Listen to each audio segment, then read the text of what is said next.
Let me.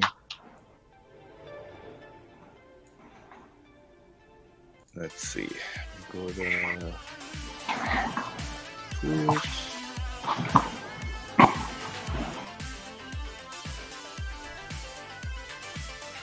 Oh, we got the music in the background. Oh, snap. I wasn't expecting it. By the way, Pete, man. I put some like 80s electro, like synthwave. So. Yo, Pete. Let me tell you, Pete. When you. Hold on a second. Let me stop it. Let me stop this. Well, I can hear it. Is that from your stream, Pete? What? I can hear. Oh, wait. I know what it was. I have Safari open in the background. God damn it. Blaming me for your technical issues. Yeah, man. I'm like, yo, I can hear it, man. I don't have it open. But yo, Pete, you gotta play. Actually, I'm gonna show it to you at E3. Just shapes and beats.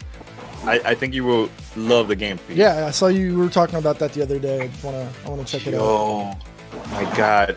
But it's for PC as well, right? Yeah, it's PC and Switch, but dude, man, that soundtrack, it's so good. I was like, yo, Pete, this is Pete's vibe, man. This is Pete right here. Yeah, I saw the video you posted on Twitter, and it looked interesting. So yeah, it's dope. All right. Let me know. We can go live whenever. We can start it off. Yeah, let's do it. 6:30. Have anybody in the chat? Oh, what's the episode that we're in? 767. Okay. All right. Why do I still hear this noise? What is that? I think it's could it be Michael? The background noise? Because he's not using his headset, that's why. He's using the mic from the computer. Yeah, it's pretty quiet in here though. In this room I'm in. Let's see. It's good. I think it's fine. Alright, let's go. Welcome to another episode of Gamertag Radio. This is your host Danny, and joining me this week we have the whole Gamertag Radio crew, and we're getting ready for E3. Be prepared for that. Let's start out with Pete in the house. Pete, what's up, man? Oh yeah, dude! It's the excitement is starting to build. It's E3. It's pre-E3 week, so like I'm usually like really low key and not super amped until we start, that lead up into E3. And gotta say, I'm starting to get the willies, the little butterflies in the stomach. Plus I get to see you fools, so I can't wait. Looking forward to it. Yeah, it's gonna be fun, man. And also, Paris is in the house. Paris. Hey, good morning, everyone. Good morning, and I can't believe E3 is less than a week away. It's crazy. I have to give a quick shout out. I was on a podcast yesterday that'll be out later this week called The Gaming Hub, and and I have to apologize on air and say that I think I talked the entire time, and I felt bad because they're asking me about they were asking about E3 stories, right? Just over the years. And dude, I just started bringing up all the old stories, and I looked up, it was an hour. I go, oh my God, I'm so sorry. I talked the whole time, but it was a lot of fun. And when it comes out, I'll definitely make sure to tweet it out so people can check it out. So that means that you're the new host of the podcast? Oh no. But we have a special guest. He's been on our show, and here's the crazy thing. We've been trying to get him to talk about this new product that's coming out sometime next year. I've been trying to do this since last year, since 2017, man. Welcome once again from Atari, Arzt, man. Michael, what's up, man? Hey guys, how are you? I will try not to be like Paris and monopolize the show. How about that? I will keep my stories to a minimum, but yeah, we'll talk about some fun stuff today for sure. Thanks for having me again. Yeah, man. First of all, dude, congratulations to you guys. I know you guys just launched the Indiegogo campaign, crowdfunding campaign of the new console, Atari VCS. I know originally the people will know this as Atari Box, right, from last year and stuff. But it's official, Atari VCS. I tried to go to Indiegogo the day that it launched, And you guys basically crashed the website. I couldn't. Yeah, we broke Indiegogo that first day. It was pretty cool. So the Atari Box project. So the Atari Box name came from Atari Box Project, and then people just started calling it Atari Box, but that was never actually the name we wanted it to have. It was in the running there for a while once it caught on, but we really, there's other things out there that have box in the name, so we didn't really think that was the best way to go. Atari VCS is actually a pretty accurate description of what it is. VCS stands for, of course, Video Computer System, and it was the name of the original the 2600 before they started, putting the numbers, and the numbers got popular. But it's kind of like the when the new Beetle came back, when Volkswagen brought back the new Beetle. It was the Beetle, right? So we're going with Atari VCS. It's been pretty well received, and and we're excited. But like I said, the Indiegogo thing, we knew we would do pretty well. I mean, but the fans came out, and they came out strong, and we're really excited to have a good head of steam coming out after the first day of it, which was great. Yeah, man. Yeah, you guys reached the goal within like 10 minutes, which is cool. Yeah. Well, I think right now you're what? 2. We set a very low goal, but yeah. Yeah, I think we it's set a low goal. Yeah. So now that you guys reached your goal, and it's now over 2.4 million now, like what's next now for the whole month of June? Because I know E3 is coming up and stuff. And what are your plans of to keep on with the buzz and spreading the word about the crowdfunding project for you guys? Yeah, so I mean, the crowdfunding project will go on. For crowdfunding, well, so we're really calling it a pre-sale, and that's actually one of the reasons we ended up on Indiegogo, is because they have been trying to reposition themselves as kind of a pre-sale platform. But yes, it is crowdfunding technically, but we did it more for the crowd than for the funding, which is why like the $100,000 limit was always set, because we didn't want to create the impression that this box wasn't going to move forward if we didn't make the money. What it was about was trying to get the community involved and get the community putting their ideas into it. I mean, everything about the box is we're trying to be different and trying to really kind of embrace the community, embrace the history of Atari. Obviously, and the design and the name is one thing, but it's very much we've said this so many times in our press releases too. It's retro inspired, but it's not retro. It's a modern device. But retro inspired, community inspired. A lot of the things that the community has done over the last 40 years with Atari and with the Atari brand, the whole homebrew, the whole sort of people creating their own ROMs, and people just making new games for you can go out and you can get new games for the 2600 and the 5200, which is crazy in some ways, but amazing in so many others. But the point was to create something that was open and accessible and really could embrace that creative side of the community. Independent developers, hobby developers can have just as much access to this as others. So, we're very deliberately not calling this a console, because to us, console is like Xbox, PlayStation, Nintendo Switch. Those are closed ecosystems. This is a box that is designed to invite creativity, invite people to load up their own software and things like that. So, so to answer your question about what's coming next, we're being very deliberate with sort of the drip through social and through press releases and through the other communication platforms. The idea is to just keep revealing a little bit more.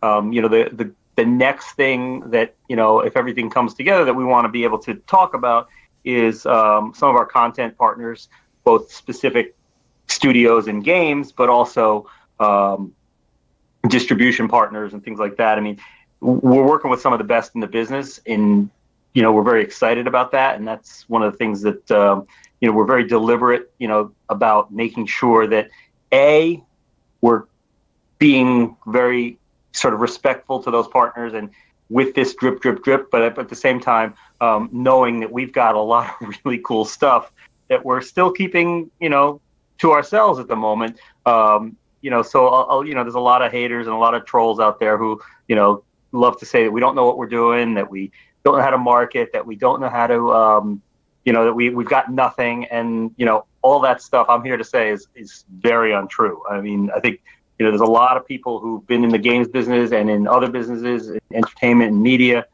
involved in this box. There's, engineers and software people and business people and developers, and a lot of people are, contributing to this thing. And just because we haven't told you about it doesn't mean that there's not something to say.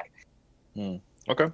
So Paris, when can we expect to finally, for those that have, gone into the pre-sale and have backed this, the project, when can we start looking at getting Atari VCSs in the hands of gamers and people? Well, we're not going to be shipping till right now we're saying July 2019, so okay. Second quarter, or I guess that's technically third quarter. I mean, the hope is that we actually are under promising and over delivering. I mean, if the thing is ready in April, we'll ship it in April. But we, right now we think we're safe saying June, July, and we won't disappoint anybody. But obviously, if we can get it out earlier, we will. But that's so it's really kind of a year from now is what we're saying. And that's the other thing. People are like, oh, you want us to, you got nothing, and it's like, well, look at history. I mean, when Bill Gates announced the Xbox at GDC, and I think it was, I can't remember, when did the first Xbox come out? It came out in 2001, right? So he announced it. Yeah, he announced it in like 2009 at GDC, and it came out, holiday of 2001 or something like that. I hope my dates are right. But my point was, they were working on it for 2 years before they told anyone about it. And then once they announced it, it was still it was like 19 months before the thing actually came out. It takes time to do these things. Hardware takes time, especially when you're really committed to doing it right. There's some other hardware and boxes and game consoles that have come out that have really kind of stumbled out of the gate because they kind of slapped them together and didn't do a good job, or we're trying to avoid all those mistakes that we've seen others make. We'd rather take our time and get it right. It means too much to our fans. It means too much to our brand. And honestly, we could break the brand if we don't. If we do a bad job, that's bad for everybody, right? But if we take our time and get it right, that's good for everybody. So that's the objective, right? Mm-hmm.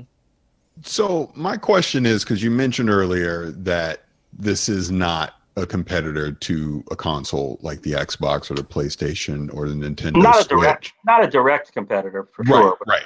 No, understood. Looking at its pricing model, it falls in line with something like an NVIDIA Shield or even Apple TV, which they can obviously do games on a certain level. So my question to you, I'm taking this from a consumer point of view. Sure. What is the Atari going to do that I can't already do with the NVIDIA Shield or an Apple TV, as an example? Well, for starters, the platform, it's based on a PC platform. It's an x86 AMD processor, AMD Bristol Ridge A10 processor. So it's a computer, PC-based platform, unlike NVIDIA Shield, which is it's a great piece. Obviously, I mean, I have one actually, and it's a good machine. But that's an Android-based platform. So the idea here is to have a platform that is based on Linux Ubuntu, that has sort of the Atari side of things and the Atari environment, but also has what we're calling a sandbox, for lack of a better. That's not the official name, but that's really what it is. So it's going to have an open sandbox that gives you access to Linux Ubuntu. So all the creators and the people who've got other software can load that up on the sandbox side of things, and put their own games, put their own content, put their own things on there. And then the third piece is sort of the bridge between the two. Is we're going to have a mechanism where people can contribute their games and software to us, and if they meet the parameters and they work within the Atari environment, we can add them to the storefront that we're selling, and people can partake in the whole thing and be part of the ecosystem. But so we're different in the sense that we've got this open platform. That's a big difference from us and the other consoles. In terms of horsepower, we're not trying to get anywhere near especially the higher end Xboxes and PlayStations. We're going to land much more in the Nintendo Switch neighborhood in terms of performance. So there's a lot of games that people will be very pleasantly surprised to see work very well. We can't name names and share video just yet, but there's some there's a lot of publishers, both large and small, that have done really good jobs with their Linux ports, and we've tested a lot of them, and a lot of them work really well on this hardware. So I think in terms of quote unquote modern games, people will be very pleasantly surprised with the performance. I mean, there's some things that are super high,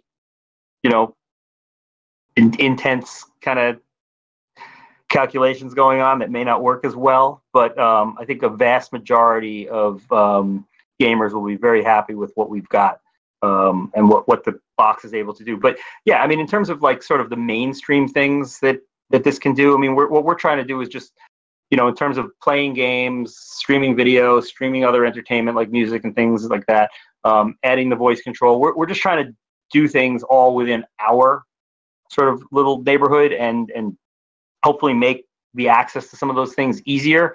We're also, we've also created a box that, you guys have seen it.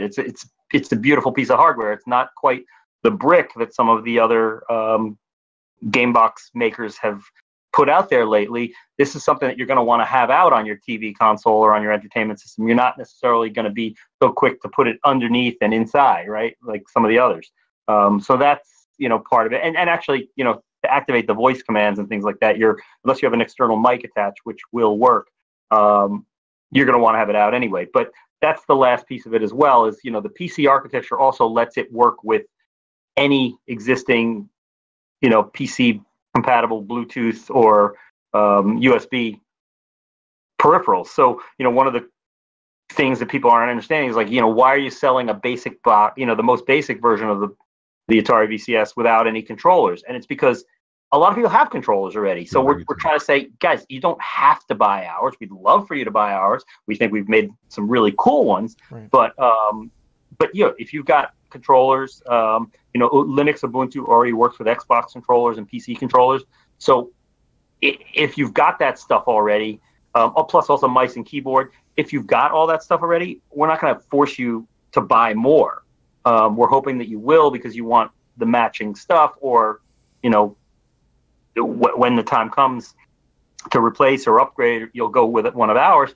But, same token, if you like our controller and you just think it's cool, or if you're playing, if you're playing games on your existing system, our stuff is universal. It'll work. You just want a cool Atari controller, right? To work with your computer, you can do that too. So, everything's about sort of, open and openness. So another question on that. Actually, I have two, but I want to jump on the technical side of it. So you keep mentioning that the operating system under hood is going to be Ubuntu. So is this going to be a forked version of Ubuntu that Atari specifically is going to manage and control as far as updates and things that nature is going to come out? Because again, my concern is you're saying this is going to be more of a PC type platform, which is great. I'm all for that. I'm trying to put my consumer hat on and think that way.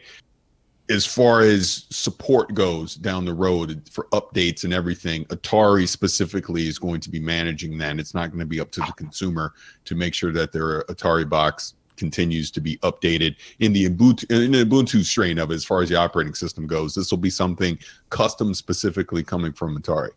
Okay, yeah. So I'm going to be really careful when I answer the question, because I'm not the technical guy. But here's how I understand it. And so if there's any gaps in my understanding, forgive me, or in my explanation, forgive me. So the way it's been explained to me over and over again, and the way the software guys talk about it is, so basically for the Atari side of things, they will strip out a lot of the non-essential things that You don't need for Ubuntu, and you don't need for game. It's going to be stripped down to like sort of what you need for gaming, what you need for content and media streaming, what you need for the stuff that you're going to do in the quote unquote Atari environment, right? And then we'll have an overlay and our own store and all that stuff. The way the sandbox piece of it works is think of it like how Xbox does backwards compatibility. Like if you're on your Xbox One and then you want to play an Xbox 360 game, it actually takes you out of that Xbox One environment and puts you into that Xbox 360 emulator, right? So that it's kind of like separate, right? The way the guys are designing this Atari world is that it will take you out of that and put you into this open Ubuntu world where, if you know your way around Ubuntu, it should be pretty familiar. If you're not, there's going to be a lot of consumers that buy this thing that never go into that side of it, right? I mean, this is really for the tinkerers and the hobbyists. But the one thing that we don't want to happen is for people to be able to brick the Atari part of it. Right. So that's the part they're very much working on keeping separate, so that you can't like corrupt the Atari side. So in terms of updates and things like that, when you're connected, just like any of the other boxes, it will say, hey, there's an update, here it is, and it'll push the update to you, if you're I guess you accept or however the interface will work. But there's an update date available. Do you want it? It's just like your phone or your current console, right? And it'll update that, and I guess it will also make sure that it's updating whatever it needs to from the Linux side of things, in addition to whatever our side is. But more technical than that, I don't want to even attempt to get, because the guys who are doing the software side, who we can't say yet, but when we do say it, it's a team and a leader that has done this before console. And, people will be very pleased to hear who it is when the time comes. But when the time comes, that's the guy that we're going to want you to ask all these questions of, really, because he'll be able to answer them really well. If we let him out of the laboratory to do interviews and stuff, but No, understood. Completely understand that. I appreciate it. So just a second question. I'll be quiet since I tend to talk too much on these things. Again, looking at it from a consumer, looking at it from my point of view, for me, if to go pick this up, here's the checklist of things that I would like to see on this box. Like you mentioned, streaming support. So I would want the familiar services there. I want to see a Netflix. I'm going to want to see an Amazon. I'm going to want to see a Hulu. I'm going to want to see native 4K support for it, maybe even potentially HDR support for it. From a gaming standpoint, I would love to see some type of partnership with Valve so that Steam Link can be native on this box. So not only, like you mentioned, you're not trying to compete with the big console guys when it comes to power, but if I already have a high-end PC in my home, I can basically stream those games from that PC to the Atari box in my living room. You've already checked the box as far as I can bring whatever controller support to the party that I want to bring via Bluetooth or USB, which is great. And then, like you said, Atari's going to have their own internal store. So I want to see, like you said, the publishers are coming. So I want to see those, indie titles, that we've normally seen on a console or a PC come to this box natively, so that I don't have to depend on another PC or another platform to be able to bring them in. I can natively get those from the store. And then obviously touch on that nostalgia factor of Atari. I mean, I don't know what contracts and they have to be signed and, T's crossed and I's dotted, but bring some of those classic Atari games from the late 70s and early 80s, obviously, to be a part of this as well. To kind of put a nice bow on it. I think price-wise, you're exactly where you need to be, which is why I brought up those other products, because it fits into that slot. And those products kind of sort of already do the things that I explained right now, but Atari has the advantage of you can do even more, and you can have more native games as a part of what you're trying to do. So again, I think the potential is definitely there. And like you said, I know you can't talk about the partnerships that you have already, but when you guys are ready to talk about that. I'll be very excited to hear because, like I said, I think there's a great potential with this box. Yeah. No, and a lot of what you said you'd like to see is the stuff that we're planning to show. So I think, the thing that is interesting though, so because it's a PC, a lot of there's kind of a two-pronged thing, right? So one, let's use an example.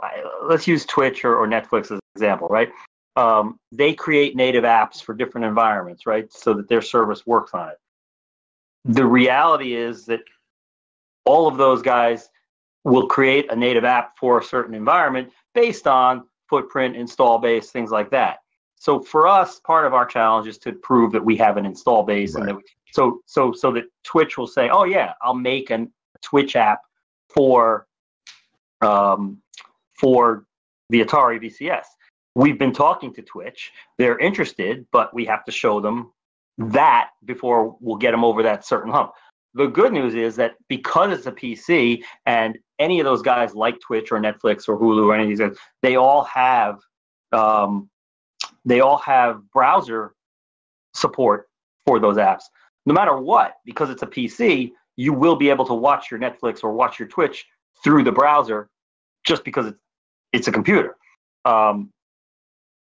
So when those specific apps will come online is, certainly dependent upon conversations and negotiations between the business sides of things. And obviously, like I said, showing people that there is interest, that there is a footprint that justifies the expense, because they've got to, Twitch, Netflix, whoever it is, they've got to take engineers and put them on the job, and they've got other jobs to do too. So, I think a lot of that stuff is all going to come, just like any new console.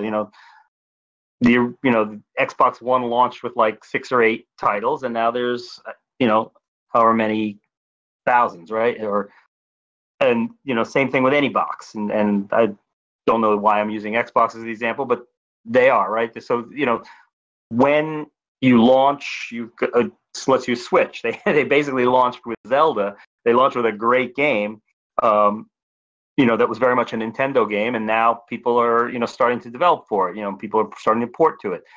We hope and expect to see a lot of that happen as well. In terms of the Atari roots, we have already announced that every Atari VCS, just as a nod to nostalgia, we're putting the Atari Vault on there, which is over 100 games from the arcade and 2600 archives. So that's just going to get people started. But we are in the process of working with publishers and working with development studios, updating games. So Tempest 4000 is the most recent one. It's coming out for the other consoles. There's going to be a version of it for our console, of course, because it's our game. But we've got other things coming as well. I mean, we've definitely been very proactively taking our established franchises and finding ways to update them in new and creative ways.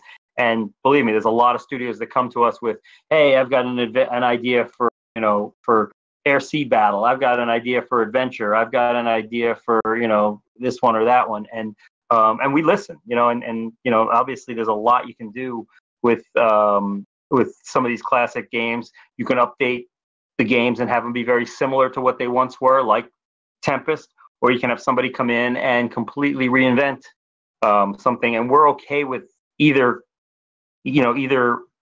sort of creative decision, but obviously the idea is to mine some of what we've done, but also obviously get that third party developer support, and that's how you build. The third sort of killer app for us though is definitely the community and homebrew side of things. So for us, it's things that we can do with Atari, things that third party support will come in, and then sort of the fourth party, which is the community, right?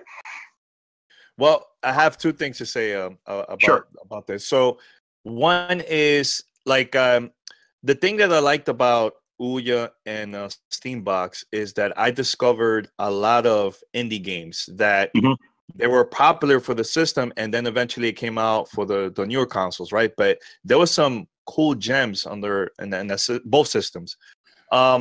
a lot of people might compare this to the Ouya crowdfunding campaign, right? Or like I know you mentioned a lot about Linux.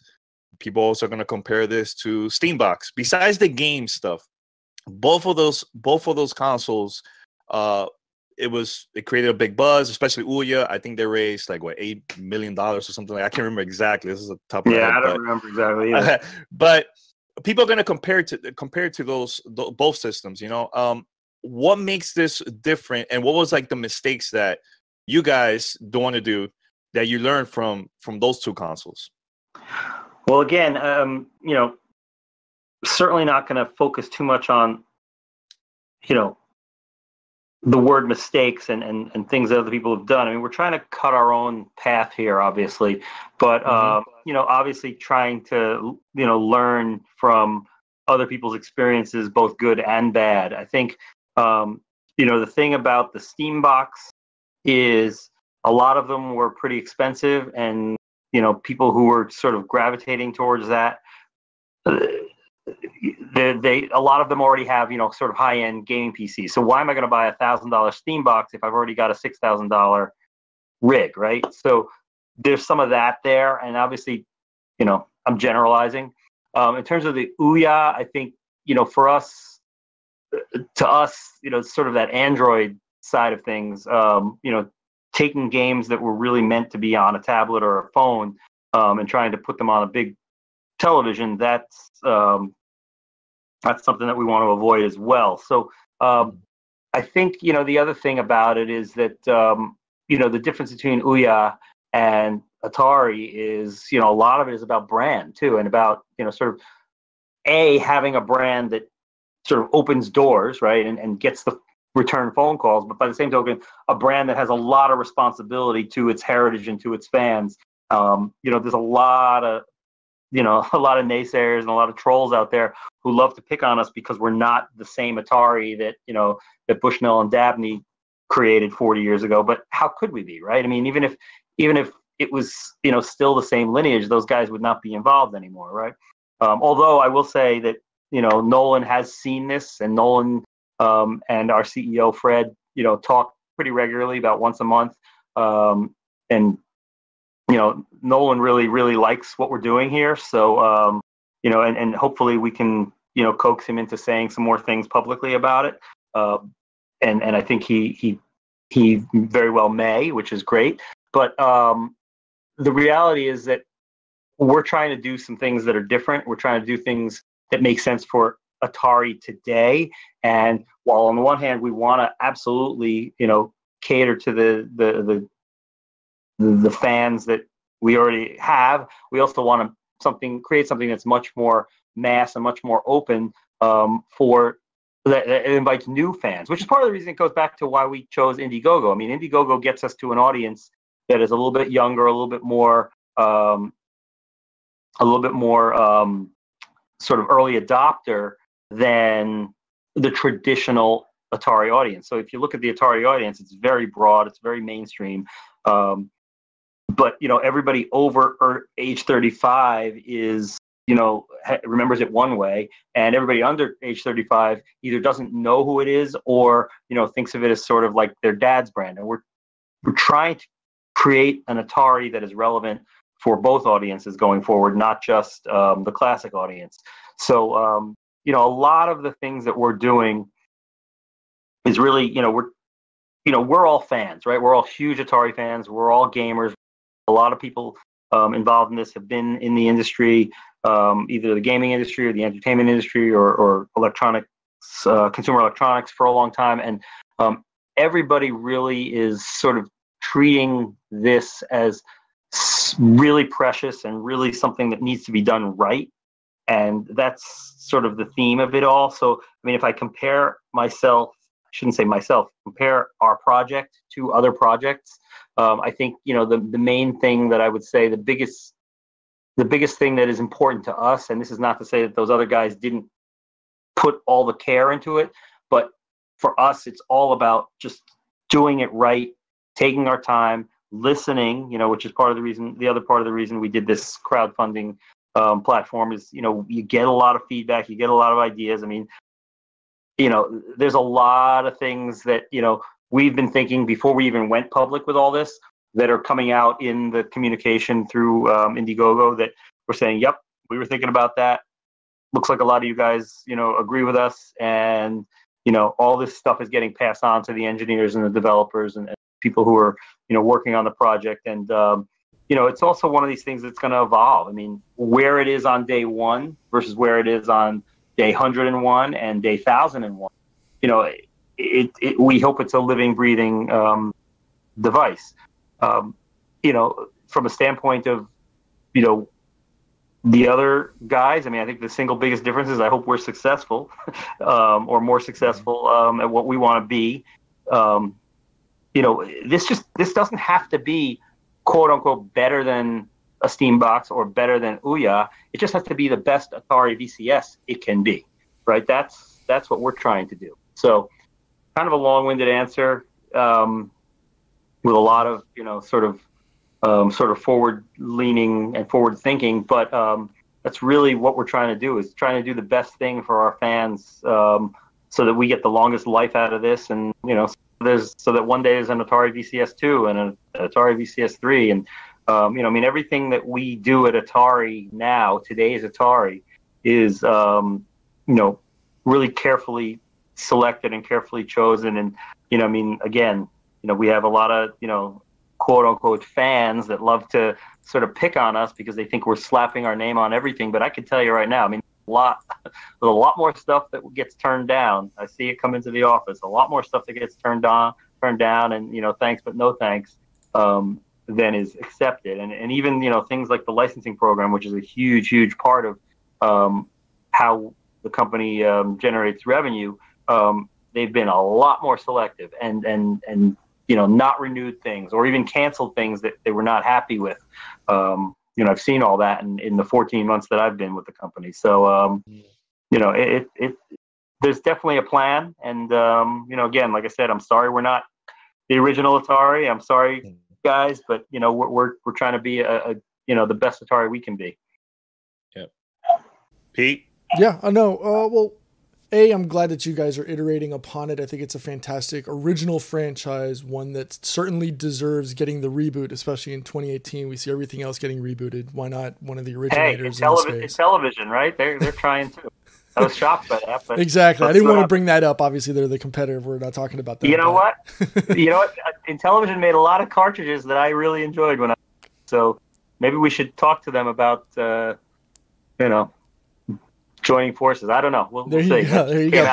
Pickaxe Pete, honestly, and aside from the fact that my name is obviously in the title, but Pickaxe Pete was one of my favorite titles on that platform back in the day. I remember some of the sports games that they had were like really a cut above even what Atari had. I just remember that. But whatever. Let's see what happens, right? Yeah, fantastic. I think there's a lot of energy for sort of the classic stuff. Yeah. Like I said, I don't know what exactly they have planned, but they seem to be a little bit more retro than we are. Like I said, we keep saying we're retro inspired, not retro. Mm-hmm. Let's see what they do. I think there's certainly seems to be interest for all. 100%. Sticking in the future or the current, I know from going through the Indiegogo page, there's a couple of things that I wanted to talk about. One of them being more on the technical side. I noticed that it does say it's got an HDMI output. Are you guys going to be doing 1080 or even potentially 4K coming out of 4K, the Atari VCS? Yeah, it's going to be dependent upon the source content, but okay. Yes, there will be support for 4K and 60 frames per second. Yeah. Ooh. Yeah. There you go. Wow, that's actually really dope. I was not expecting a 4K 60 experience coming out of it. So, shout out to you guys for doing that. Another thing that I mentioned that I wanted to talk about was I noticed that there's going to be Discord integration for Game Chat. Obviously, we're talking now with Discord. Discord's had an amazing run over the last 12 to 18 months with the way it's exploded. Just for regular day-to-day. I know a lot of people, most of the usage is video game inspired or video game based, but there's a lot of other things that you can do. Obviously we do our Twitch streams with it and so on and so forth. Twitch being another app that I noticed that's on there, and you guys have been talking, a lot with them. They're in your your teaser video from the 30th this month. Yes. Anything else you guys want to talk about? Marcus Graham is the man. Yeah. Anything Anyway, else you guys want to talk about with regards to app integration? Well, and no, things like that? I think that what you're touching on though, Pete, is like some of the stuff I was saying earlier when I was responding earlier about sort of apps and things. So, again, Discord will work out of the box because it's got a browser-based support to begin with, right? So it's going to work. In terms of working with them on a specific Discord app, so like I'm on my Windows laptop with you right now, I could have either stayed in the browser or I could use, the app, I guess. But yeah, I mean, that kind of stuff, what we were doing is sort of giving examples of things you'll be able to use right out of the box. And then most of it is because it's a PC. So we're basically saying, we're as Fred, our CEO, likes to say, we're bringing, the best of the PC entertainment experience to our box and to your TV. That's why, we know Discord will work because it works out of the box on a browser. Mm-hmm. All right, we need to wrap it up very quick. But Sure. Paris, any last questions, Paris? We could. No, I'm good. All right. Well, Michael, I know we're gonna see you during E3 and stuff. Any hints you want to say before we wrap it up? Before we. Well, look. So as far as E3 goes, so we deliberately made a decision not to do a big presentation about Atari VCS, mostly because there's only a few times a year where the whole game business is together. We in good faith, we took out some of our early engineering models and put them out there at GDC, and and a lot of people, just because they either don't get it or they don't want to get it. They didn't, they said, oh, they put plastic box out there. Yes, we told you this was going to be an engineering model, guys. That's what we did. So we're not going to do that again, because honestly, for us, there's a couple of announcements that if the ink gets, if the signatures get done in time, we will make that week or just before. But if not, we're okay with that because we're going to spend most of our time there talking to, we'll do press and things like that and talk to guys like yourselves. But we also want to spend a lot of time talking to the studios and the developers that we're, in discussions with getting on board. There's just a tremendous amount of opportunity, and obviously we got a lot of momentum coming out of the successful launch on Indiegogo. Mm-hmm. So there was a strategy to timing it when we did. We wanted to have sort of 2 weeks of success under our belt, so that when we sat down with people next week, it's next week, we'll have a track record, and we'll be able to say, look, people are into this thing, people are interested, thanks for being interested, but let's get something done so we can tell people. And again, once we get the deals done, then we can add it to that drip, drip, drip I was talking about earlier. And so between now and launch, you're just going to keep hearing new things, whether it's about content, whether it's about distribution, whether it's about, different partners that will be developing things, new titles, new games, new third-party support. That's all the kind of stuff, or new updates to the hardware. I mean, there's things that we're doing with the peripherals that we haven't shared yet. So there's going to be a lot to share over the next 10, 11, 12 months. Well, Michael, I just want to say thanks for being on. Thanks, guys. Always good. You've always been open to talk to us, man, about the projects, different projects and stuff. So, but yeah, definitely see you at E3, man. Can't wait to see what you guys have planned for look E3, forward to man. seeing you guys. Sounds good. Good luck with everything, man. Thanks, guys. Yep. Thank you. Yep. All right, man. So that was Michael here. P, we switched to the three window, or there you go. All right. So Michael, we'll stay in touch, man. I definitely will hit you up. Yeah, man. absolutely. All right. Cool. Oh, thanks, guys. All right. Take care. Yep. Take care. Yep. All right. That was good, man. So we have also topics, and we're gonna do the E3 predictions for this episode, guys, or what? Seeing that this is the last one. No, this isn't the last one. What was the last one I'm on? One more. The last one I'm on before E3. So yeah. So let's see. We're like 3 still. P, do you switch three windows? Pete's Is P even on? He's not responding to you. I'm think here. I'm trying to, Danny, but it's not like you press a button and just thing magically happens. This is the internet, but it's not that simple. All right, don't worry. I edited this part out. Fine. Let's see. And okay, he's gone. Yeah. So. Yeah. Let me check out the topics at Paris because I haven't read them yet. But yeah, Pete. I mean, Paris. Do you think we should do the prediction this episode, or the next one we do combine them with both? Well, if you want me on it, then you got to do it today because I won't be on Wednesday. Oh, that's true. So let's do with the topics first, because I know you sent some good ones here. Yeah, and, we can not spend too long on them. I mean, they're quick hitters, and then just go into it. Which one do you want to bring up, man? Well, I don't know if P is ready or not before we. Yeah, just wait till he says we're ready. Yeah. We'll wait. You guys can keep on talking. I'm just Yeah. manipulating Windows. I put the default image up just so that it doesn't look bad. Can you mute us from the chat? Because I could read this Keeps ad right now and be done with it. I can't. Okay, well, then I'll wait. Technologically advanced yet? Yep. Oh my god. Yeah, I gotta add the other one too. Yeah.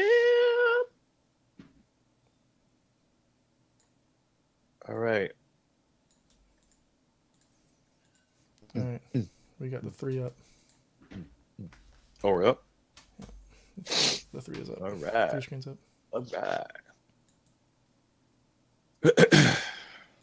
All right.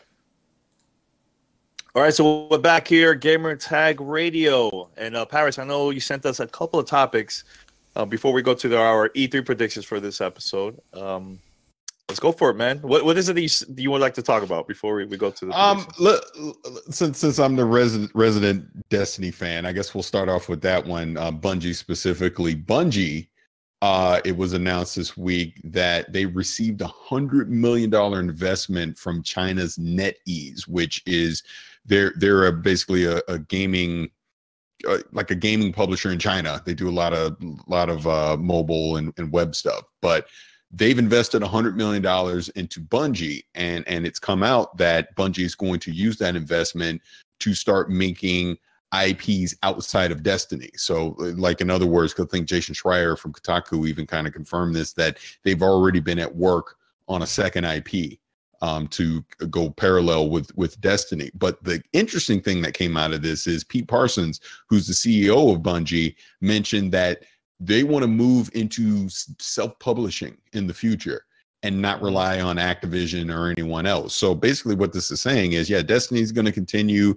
That partnership with Activision is going to continue just fine. But whatever this other game is going to be, Bungie is going to self-publish it, which I think is a very interesting move and could really shake up the future that we see with a lot of these quote-unquote AAA developers. If they have the means to just put out games themselves, why are they relying on an Activision or a Microsoft or 2K or whoever, EA, whatever the case may be?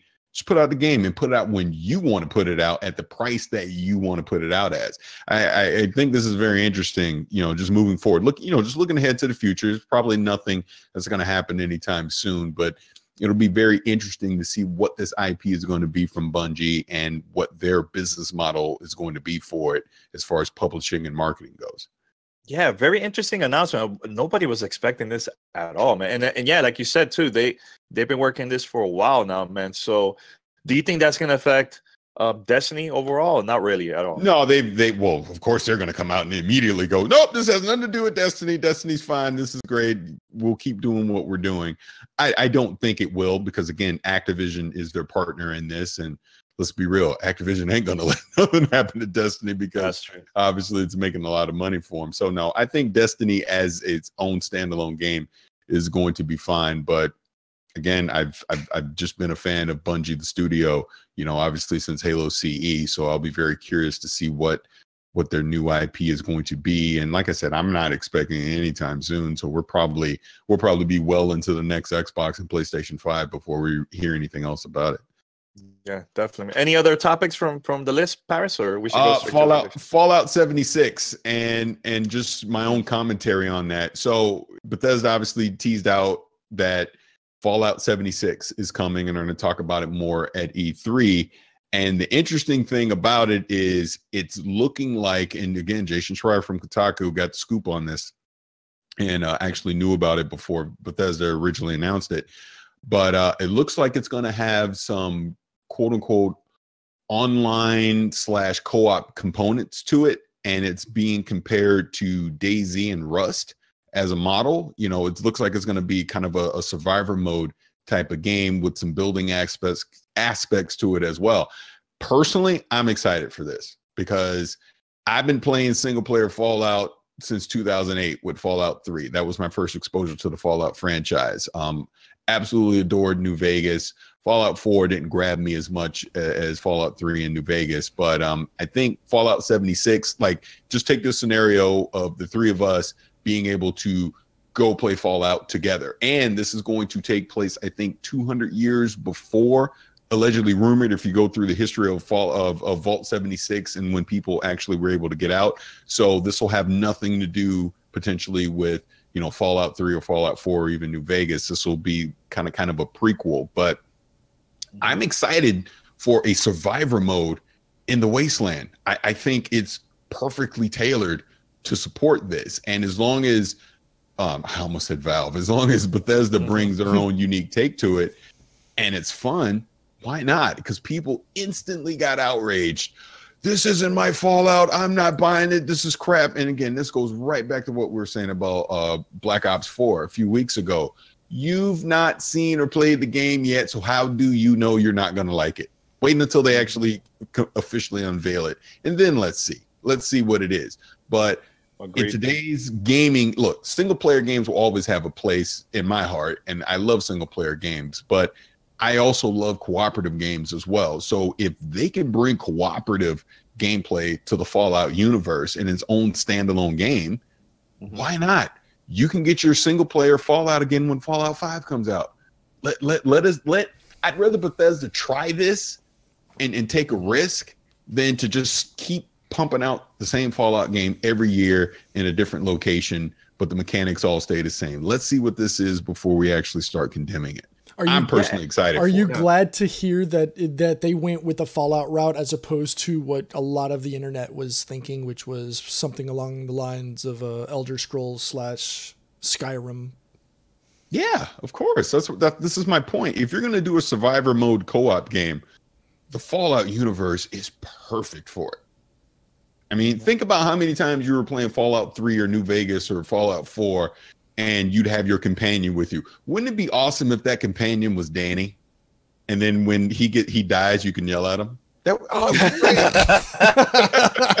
had to be that Danny way? What had to be that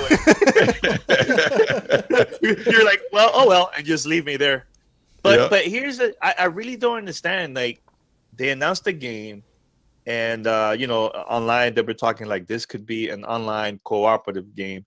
And there was gamers mad. I don't get it. I'm excited that it's something new. It's something different. I would like to. I need to see what it is first. Of course, I can't be all hype, but it's good to see new things, man. Sometimes it could be a huge success. Sometimes it could be a failure. But at least it's something new, and they're trying new things, right? Well, so you have to think about it when you have franchises as adored by fans, as a Fallout, as as Skyrim and things like that.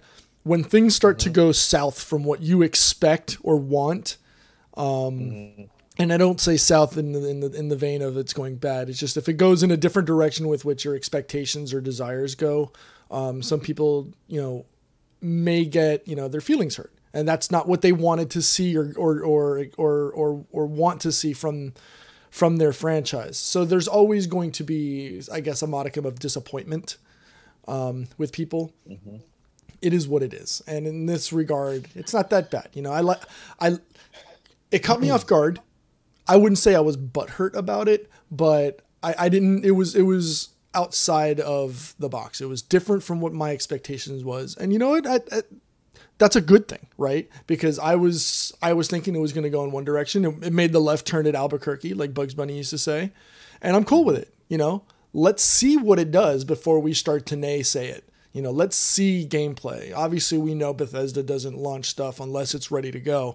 Considering they announced it, it means it must be good to go, or very, very soon. So, you know, in an age of you know, being quick to shoot things down, Bethesda has a pretty damn good track record. So let's give them the opportunity to show what they've done, and then we make our opinions and so on and so forth.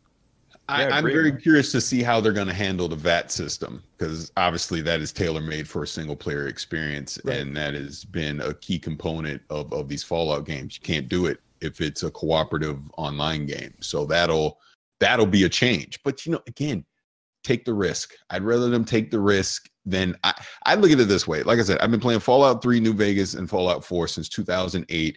Played damn near all the DLCs in between. I know that universe backwards and forwards. So I know how the gameplay style works.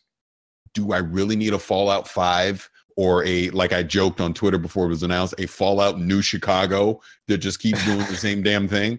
Yeah. I'd rather them try something outside the box, because if I'm really feeling that nostalgia, because that's the funny thing. You know what most people were asking for when Bethesda originally started teasing something with Fallout, because it was the whole "Please Stand By," you know, and the Fallout Boy was there, or Pit Boy, whatever his name is. But everyone kept saying, "Oh, they're going to do a Fallout 3 remake," and everyone was all excited for a Fallout 3 remake. Yeah. And in my head, I'm like, I don't need that. I don't need that. I'm good. I'd rather have something different. It was the 10-year anniversary, and that's why people had that expectation. I don't care though. I don't want that. That's my point. Or they could do something even better. Pre-order the game and you get which I bet you know what? I bet you that happens. I bet you that happens. Like, I could really see them partnering with Xbox and saying, "Oh yeah, you know that Fallout 3 disc that you got sitting over there? Oh, we've just enhanced it 4K, blah blah blah blah blah." The whole thing. I could totally see them doing something like that, which is great. But back to my point of what I was saying is, sure, everyone was super excited that, oh, it may be just a remake of Fallout 3, but then when you find out, hey, they're actually going to do something new in the Fallout universe, it's most likely a prequel, and it's going to follow up the whole lore of Vault 76, which, if people don't know about Vault 76, that was the experimental vault that opened early versus everyone else. So we're going to be one of the original people to come out of the Fallout shelter and back into the wasteland. So that's kind of, and like I said, if they're going to take that building component from Fallout 4, throw that in there, we can all work together, building new structures, building new things. Obviously, the whole survival mode that comes with it of fighting off all these creatures, because there was even a thing of people were talking about, oh, the super mutants won't be in here. But technically, the super mutants can be in here because one of the vaults opened early as well that releases super mutants into the world, but they're the dumb ones. They're not the highly intelligent West Coast ones. So there's so much potential of what they can do with it. And I'm excited to see the direction that they're going to go with it. That's all I'm saying. Look, it could be a colossal disaster. I don't know, but I'd rather wait and see what it's going to be before I'm going to sit here and be up in arms because it has an online component to it. I think there's a lot of potential with that online component. Definitely. So let's go straight to the E3 predictions, because we're running out of time and stuff here. So this time we're going to talk about pause. One thing I have to say, because I know we're going. Okay. Just real quick. Assassin's Creed Odyssey, it got leaked. They obviously announced it now officially. I'm excited and worried at the same time. I'm excited because I love what they did with Origins by taking that break, and they got it right. That game is the closest thing to The Witcher 3 that we've seen, in this console generation. If this is this year, it's too quick. This is too quick. I'd rather them take Assassin's Creed to a 2-year model, at least, if not 3 years, to be honest with you. But this every year Assassin's Creed, I'm skeptical. I'll just put it that way. I'm excited and skeptical at the same time, because I just hope it's not just a reskin of Origins set in Greece. I'd rather them do something different with it. But again, go back to the same concept. We'll see when it's officially announced at the Ubisoft press conference, and they talk about it more. And I'm sure we'll get some hands-on time with it at E3. Now, my question to you before we go to the prediction: what if this is an expansion pack? Is that okay for Origins? They wouldn't call it Odyssey then. I think they'd be a lot more specific of saying that that's what it is. Been Assassin's Creed Origins X. Yeah. Okay, that's true. Yeah, just in case. What if? All right. What if? All right, so let's go with Miss Lee, your predictions. All right, so this time we are going to be talking about our predictions for Xbox, which to me is the most interesting one because as of right now, they're the ones that have the least leaks out of all the companies, and nobody really knows what the hell's going on with them. And what when you have no games, there's nothing to leak. hard to leak inventory when inventory is your issue. But here's the thing, though, guys. Here's the thing: this is a good thing that there's no leaks. That could be a 2-hour presentation. Compared to previous years. No, this is good. Trust me. They have. Look, what's the meme from Django Unchained with what's his face, DiCaprio?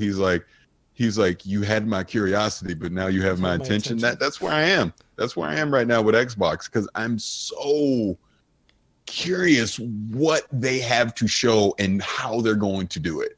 So they have my full attention. It is easily my most anticipated press conference of this E3 because, like you said, nothing's leaked. It is the absolute great unknown from them. We just don't know what they're going to show. So I'm very excited to see. So who would like to start first? I'll launch into this one immediately. All right, go for it. Because there's not much to say at this point. Not much to say. I got a lot to say. Okay. Exactly. Well, in the vein of titles, I only have 3. I've been trying to rack my brain. I just can't come up and think of anything. Obviously, the known Crackdown 3. We're going to see something Crackdown 3. There's no way possibly that they're not going to show Crackdown 3. I know that they pushed back the date. I know they pushed back the date. Keep on dreaming. But they're going to show. Let me dream. But they're going to show Crackdown 3. Something. What we're going to see that we weren't expecting. Gears of War 5. We all saw the Walmart Canada ad. I don't think that was a mistake. I think that was a slip. So I think we're going to see Gears of War 5. And the one that we haven't seen is going to be Below from Capybara Games. That's a good one. Is that it? That's it. That's all you got? Okay. Wow. If that's, let me tell you, if that's Microsoft press conference, is a completely failure. Right? Hey, Satya Nadella's gonna come out on stage and he's gonna grab Phil and he's gonna publicly fire him. the Randy Orton move. I mean, on stage. I don't know if I want to say Halo because I don't know if they're going to drop a Halo. I mean, they're going to give a little bit. Can I jump in? Go for it. Well, I will say Halo because there's no way in hell they're not going to have a Halo on that stage at E3. But here's how I think the show starts. Personally, I'm going to stick with it. I think the 3 lights go. Yep, exactly. Sam Fisher. They're going to kick the show off with Sam Fisher because yes, it's a third party. Yes, it'll show up on PlayStation. Blah blah blah. But Sam Fisher has always been associated with Xbox. They're going to open the show with that. They're going to say, yep, Sam Fisher's coming back. Like I've said previously, I think they take those original Xbox games. That's part of the whole backwards compatibility. They're going to enhance them, the 4K, all that. I think that's going to be a part of their package of the way they're going to sell the new Splinter Cell to us. That not only we're giving you a new Splinter Cell game, here's some exclusive stuff you can only get on Xbox through the old games, enhancements, all that. I think that's what they're going to do with that. Yes, Halo 6 will have an appearance at this press conference. There's no way they don't do that. They have to. Even if it doesn't come out until holiday 2019, they have to at least tease us with it, show Chief, Cortana, let us know that this Halo will be focused on the 2 characters that you actually care about in this universe, which is Chief and Cortana, and not Luke Cage and the rest of the crew. Nobody cares about that.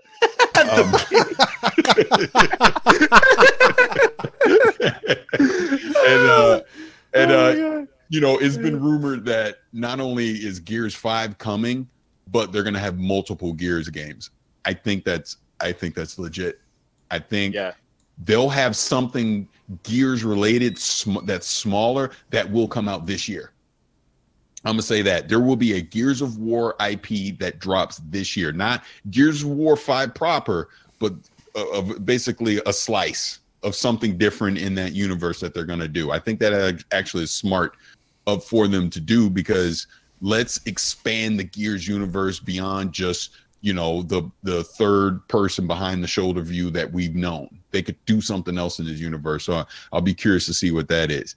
And damn it, Danny, I'm going Miss Leo. I'm gonna go for it. I'm gonna channel your Battletoads obsession, and mine is going to be we getting Banjo-Kazooie. They're gonna show Banjo-Kazooie. We getting not coming this year, but damn it, they're gonna announce it and say the Banjo's coming, and I'm just gonna go. And I just can't wait. It's gonna be great. Yeah, we're gonna take a picture of Paris. Paris fainted. Yeah. We're gonna take a picture of that. Yeah. Yeah, they've already said that Ori and the Blind Forest sequel's coming, which I also think will come this year. But I do also think they're gonna show Cuphead 2. Not coming this year. It's coming later, but they're going to show Cuphead too. We already know the Forza stuff. That's just standard for them. Pete, I'm going to go against what you said. They ain't going to show nothing of Crackdown 3. He gave me a name. Zero. He channeled his Trick Daddy in there. and look, and I know some smart ass people on Twitter, because I had that article came out that it rumored it was delayed to 2019, and then I followed up on it. I go, I won't be shocked if it gets canceled. And I think Aaron Greenberg actually basically came out like, no, it's not getting canceled, whatever. I don't believe you, Aaron. I will not believe that game's coming out. Shots fired. Actually, yep. Shots fired. Give me the gunshot. Oh, you're gonna find a gunshot soundboard here. I said it all year. I go, that game ain't coming. I kept telling you guys that game is not coming out this year. No way. And look, here's the thing. And snark aside, I won't be snarky. Realistically, here's how I look at Crackdown 3. Okay, it's delayed until 2019. Right? You've been talking about this game. At that point, you had been talking about this game for 5 years. When they did show it last year, it was very underwhelming. Major Nelson playing that game was a disaster. So I think no matter what they do at this point with Crackdown 3, even if it does come out, it's going to be afterthought. No one is going to take that game seriously. It is not going to be something that they're going to promote as one of their big titles. It will be, let's just get it out and be done, and that's going to be it. If it does come out, just to be honest with you, like I think they will try and stash this in the summer of 2019 as an afterthought, and just Crackdown 3, and they're going to be done with it. I don't think I think they caught lightning in a bottle with the first game, because no one was expecting it to be, as addictive as it was trying to get those orbs. Crackdown 2 was a disaster. We all agree on that.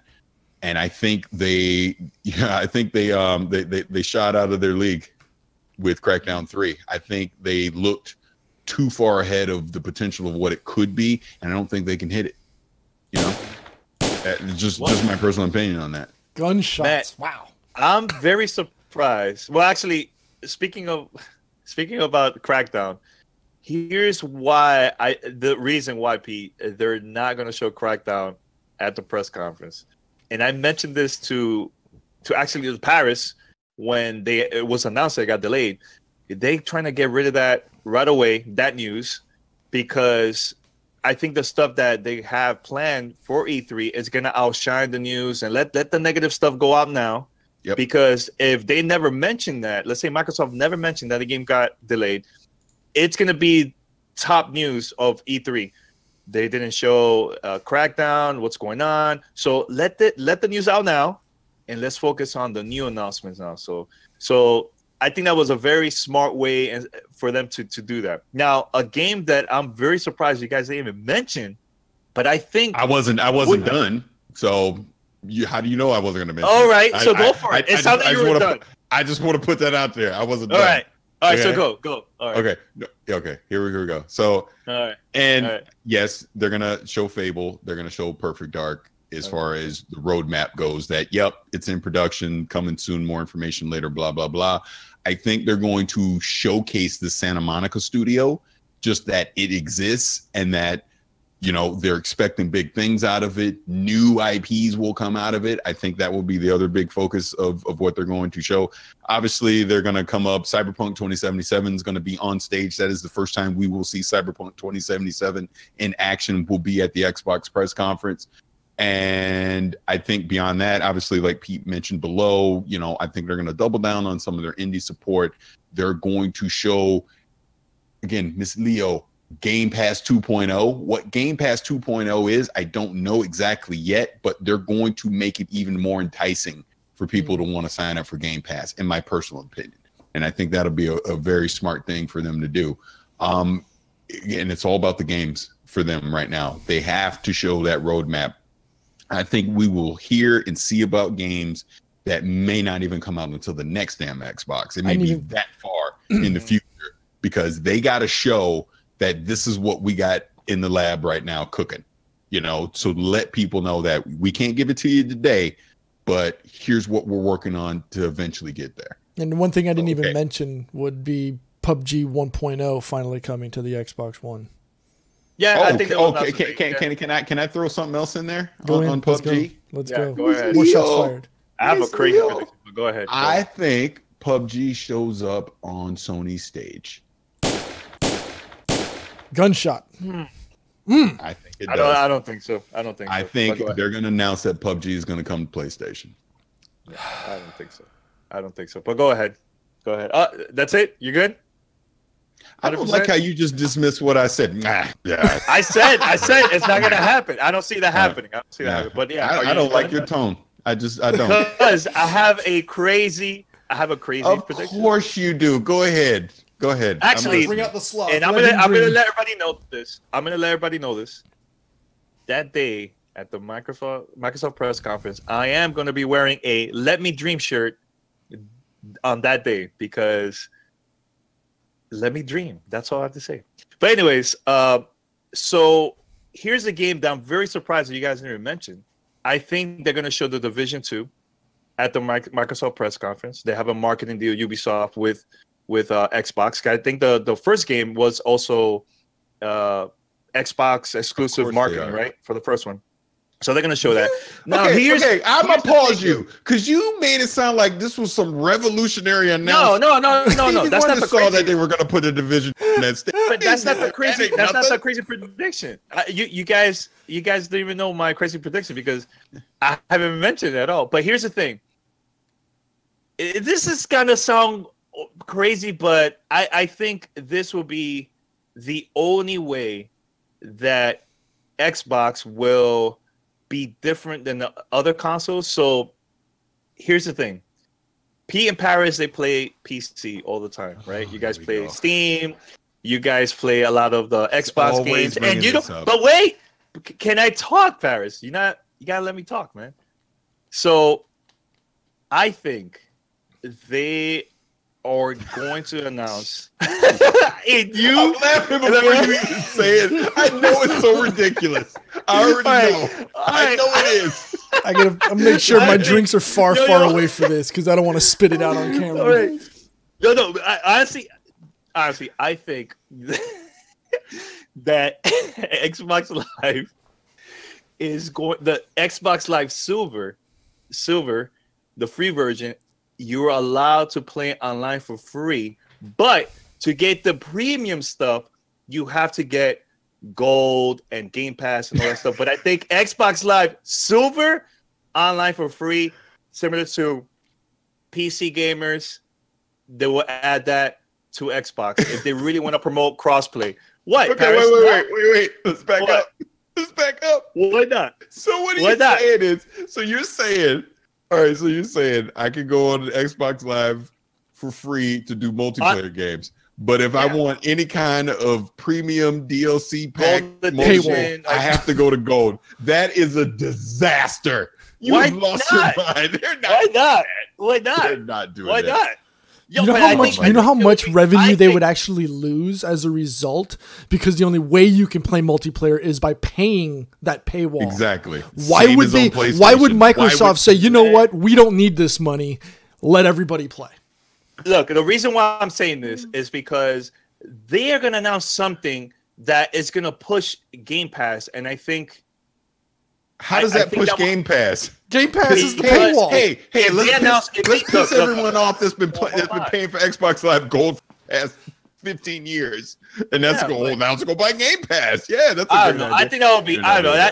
Me personally, I think that would be cool because, you don't need Xbox Live on your PC. Why they can't do that with consoles? Go back in reverse and play.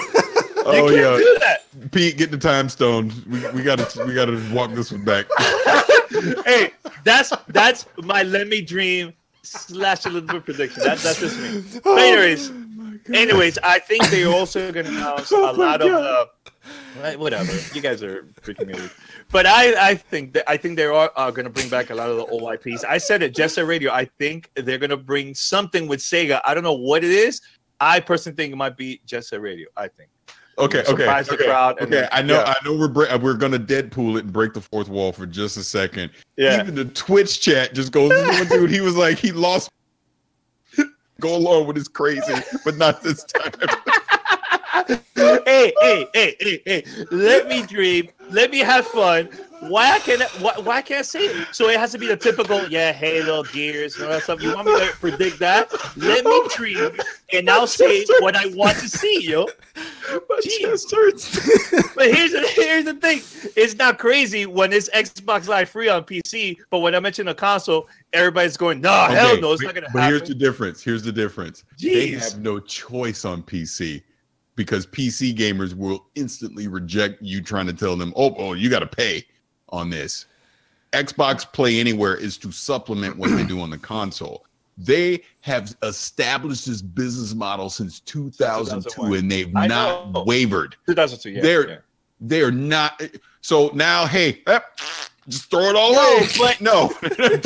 Wait. But guys, this is just my prediction. This is not the Paris and Pete prediction. This is my prediction. What I would love to see, and I think that would be crazy.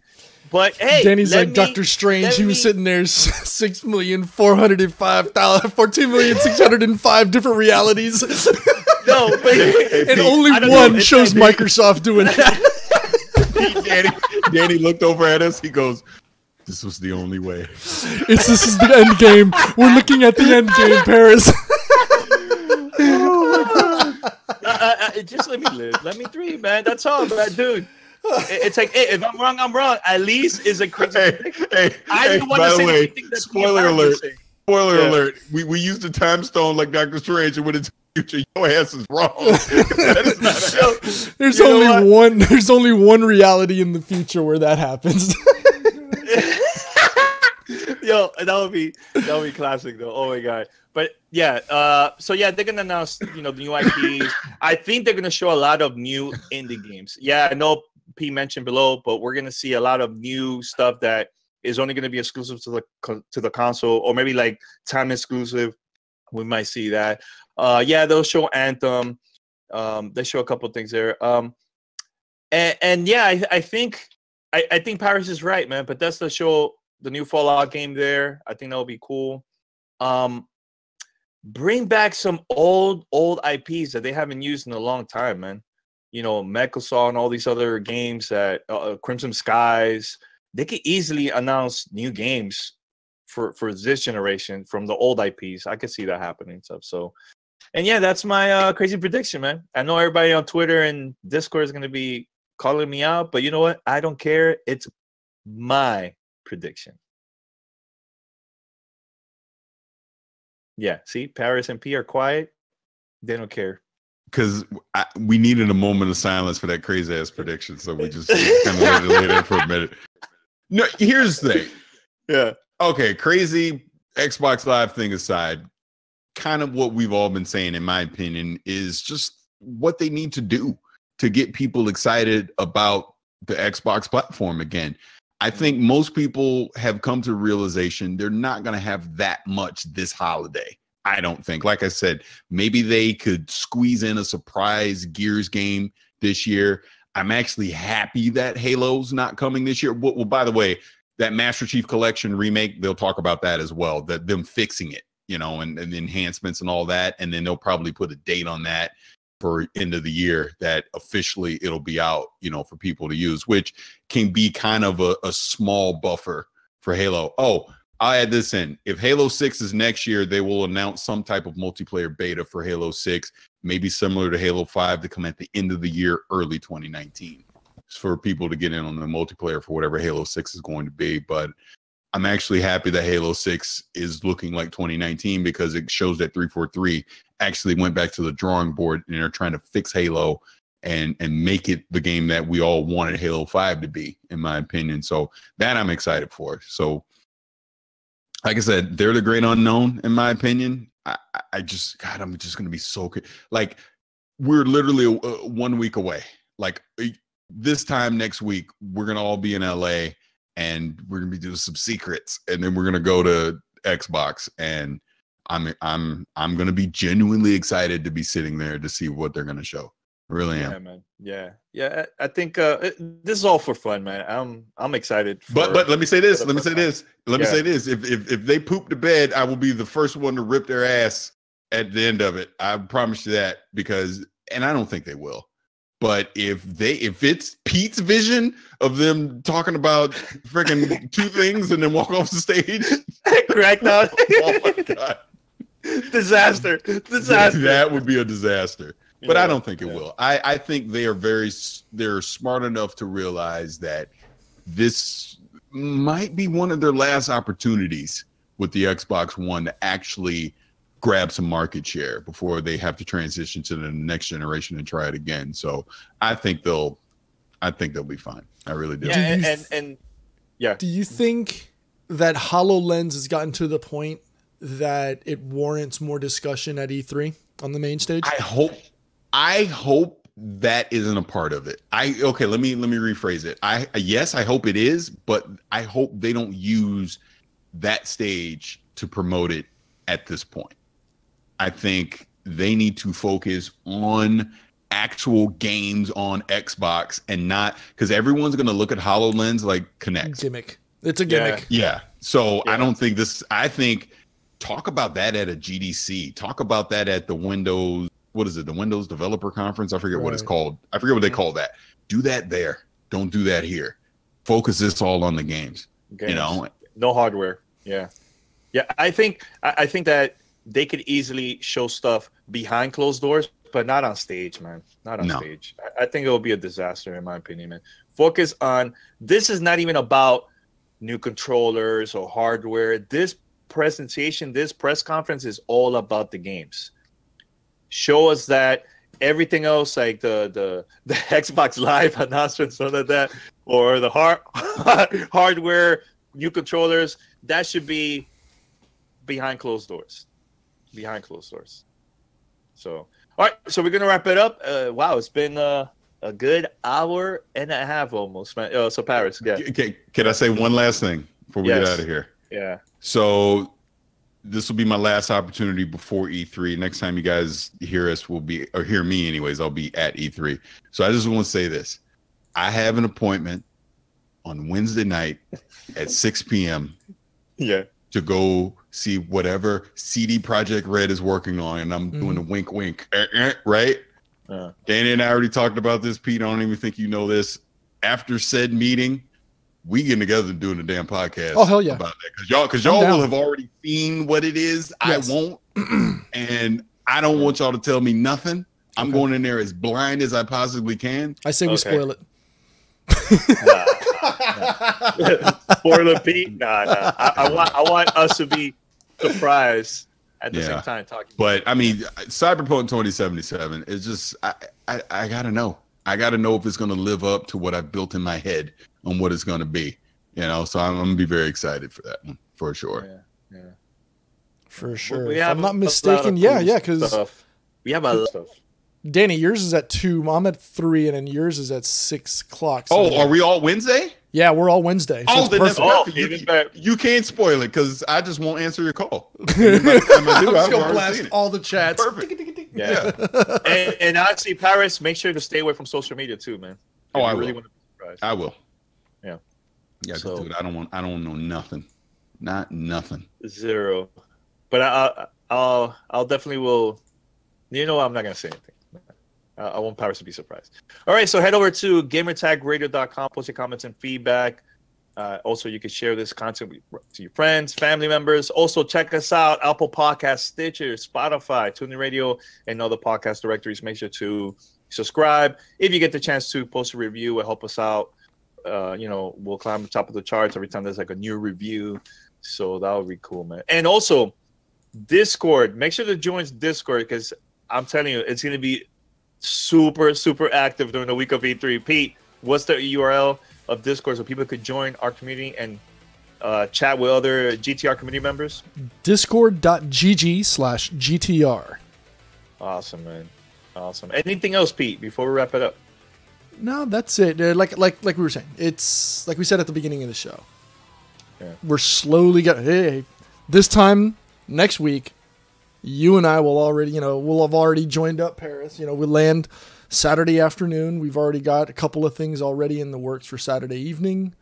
Sunday is just going to get started with a massive explosion of content and information. That's when we go like LeBron. We just ball out on content. So everybody, make sure you got those notifications on, whether it's, Apple Podcasts or, all the other podcast directories. Stay tuned. We've got some crazy things lined up for you guys and girls. Yep. And some podcast exclusive content that you're not going to find anywhere else. Paris, anything else? Good? It's even. He's drinking his water. Yeah. Anything else? No, I think that's it. right. What we doing after show or no? We can do a little. I'm down. We can do that. All right, so we're going to wrap it up. Until next time, we're out. Peace.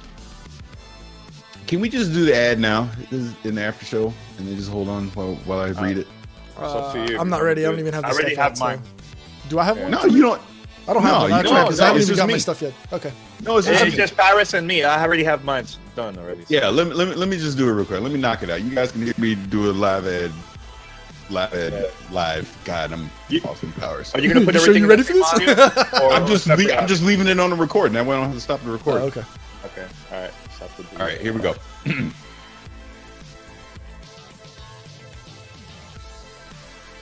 And once again, I want to thank our sponsor, Keeps. Keeps is designed for guys who want to stop hair loss with their scientific and affordable approach managed entirely on Keeps.com. Keeps is the easiest way to stop hair loss before it's too late. Now, getting started with Keeps is super easy. It takes less than 5 minutes to sign up. Just answer a few questions and snap some photos and you're on your way. I did it. You guys know I'm follically challenged. I went through the whole process. Super easy to do. It didn't even take 5 minutes. It was less than that. It was great. They have a licensed doctor who remotely reviews your information and recommends the right treatment for you, all without having to leave your couch. Keeps offers generic versions of the only 2 FDA-approved hair loss products out there.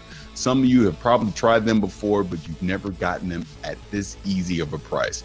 Keeps is only $10 to $35 a month. Plus now you can get your first month free. It's a great deal for getting to keep most of the hair that you already have and maybe grow back a little more. There's no reason to put this off any longer. Stop hair loss today. The easy way is Keeps. So does it work? Yes. Like they said before, it is 2 FDA products, clinically proven to work. There's no BS to it. It's just science. It's like I said, it's generic versions of some products that are already out there, but it's way cheaper to do it through Keeps. Yes, it's completely safe. There's no issues with it. Like I said, I am a user of it myself. It works on the hair that you already have, so you don't lose it. That's the whole point of this. And in some cases, it may even grow some back, some brand new hair as well. That's the whole point of Keeps. So again, go to keeps.com/GTR, get that first free month of treatment. Again, it's keeps.com/GTR. Keeps, hair today and hair tomorrow. All right. Look at that straight. That's cool, man. One take. One take. Yeah, shout out to Keeps. Shout out to Keeps. I'm gonna stop the audio now. Yeah, that's cool.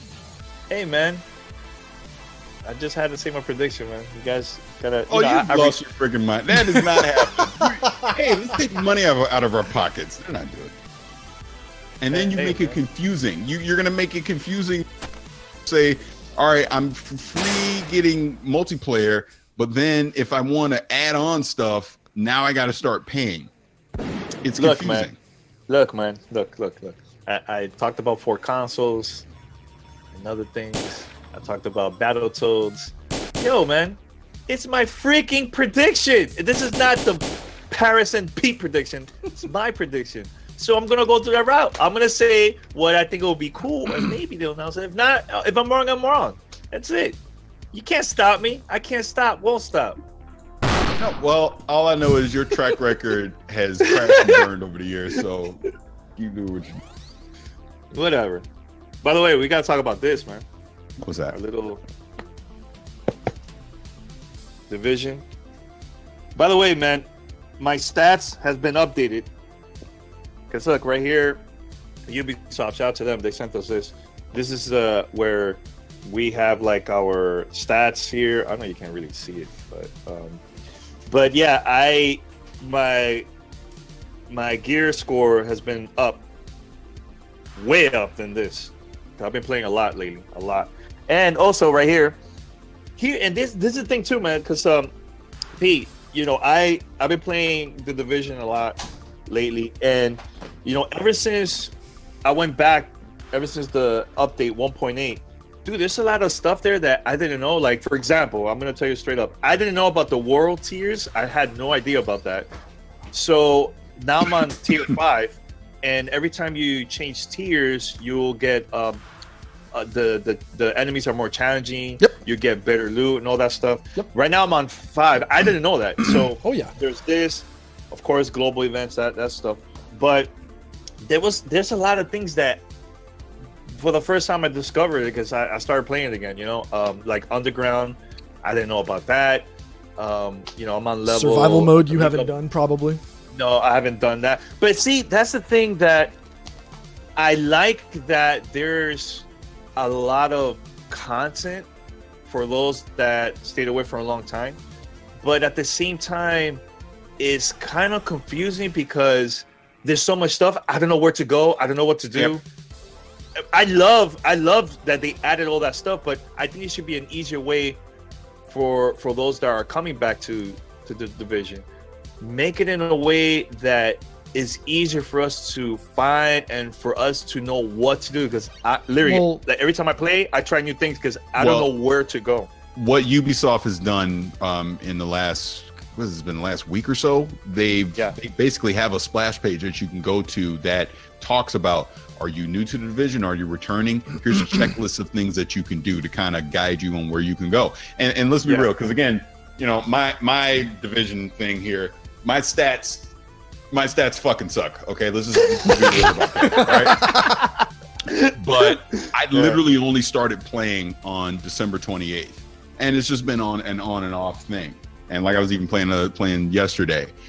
They've shown me, and I've talked about this a million times in the past, because I'm the Destiny guy that you need to convince me to stop playing Destiny to now come play the Division. That's where I am.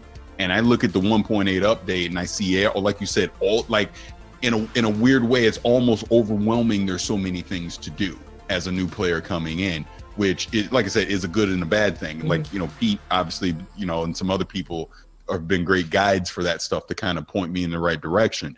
But it excites me greatly for what the potential of the Division 2 can be, as long as massive.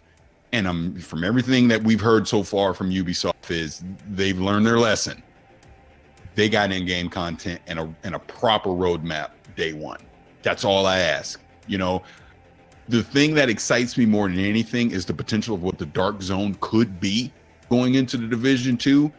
And you guys have no idea how excited I am to be able to see the Division 2 at E3 and talk to the guys at Massive, because I have so many questions coming from a Destiny point of view that I hope they implement into into the Division 2 moving forward. And if you look at that 1.0 update, a lot of that stuff you can already tell this is kind of a test bed for what they're potentially going to do with the sequel. I'm very excited for it. And it's so funny, like I was playing it yesterday because, you know, I'm playing on PC, I'm playing in 4K. That game is so freaking beautiful, man. And I know that enhanced version came out on Xbox One X. I haven't played it on there yet, but I hear it's really, really good on there as well. So you guys have no idea how excited I am 7 days from now. I'm very excited for them to officially unveil this game, and we get to see what it's going to be. Well, we know that just comparing what it was when they first showed it out on that screen 3 years ago to what it is today, and what you can play regardless of whether you're playing at 2K or at 4K 60 on your computer. Two totally different experiences, right? I think it would have been very, very difficult to deliver what they showed in that game sequence, down to having people on a mobile app coming in on a drone and participating in the event. Pipe Dreams hoped that it would have been possible. I don't even know in 2018, 2019 if something like that is still possible. Obviously, I've been a big proponent of the game since day one. I've multiple characters on Xbox and on PC. 282 gear score right now, 5 different builds on my machine, on my PC build, at least right now. I think going to what Danny was saying earlier about too much content, excuse me, understand that that's 2 years of game building and improvements. So as they've gone through their 1.1 through 1.8 updates, they've been adding these things.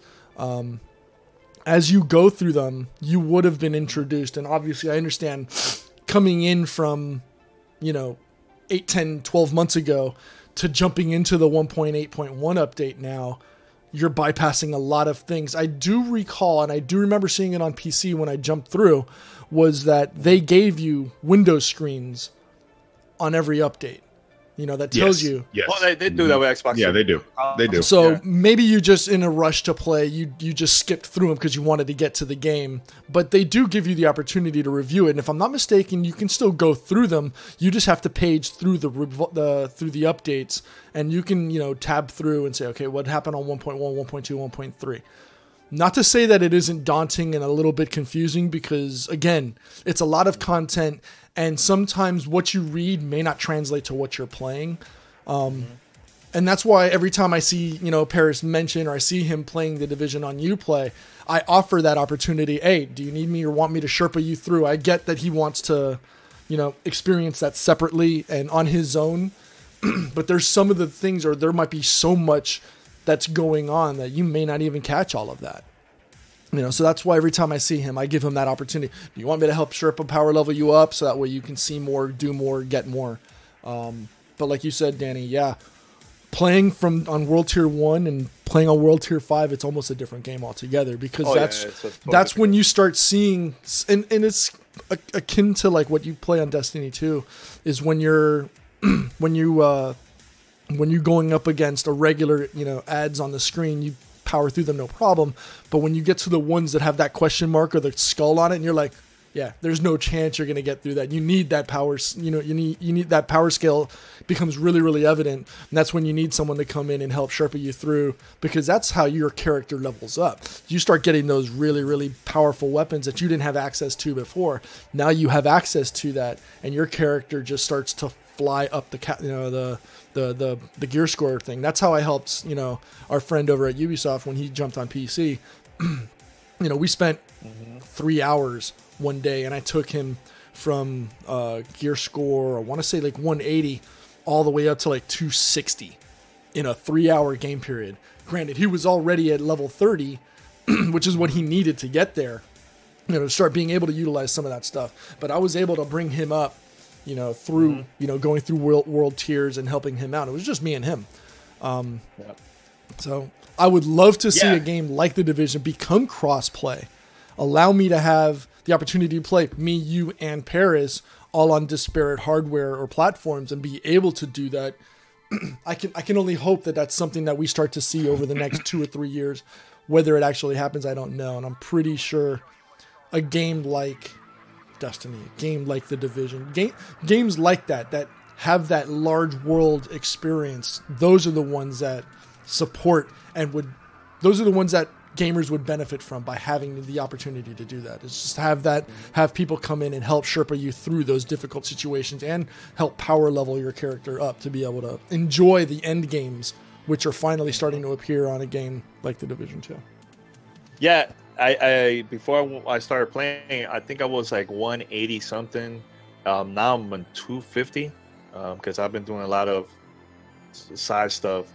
Yeah, the thing is too, like there's like I was trying to do the global event and I couldn't finish it because I first of all I started too late, and I was trying to find a game matchmaking. I couldn't find any players because they already probably completed those missions, right?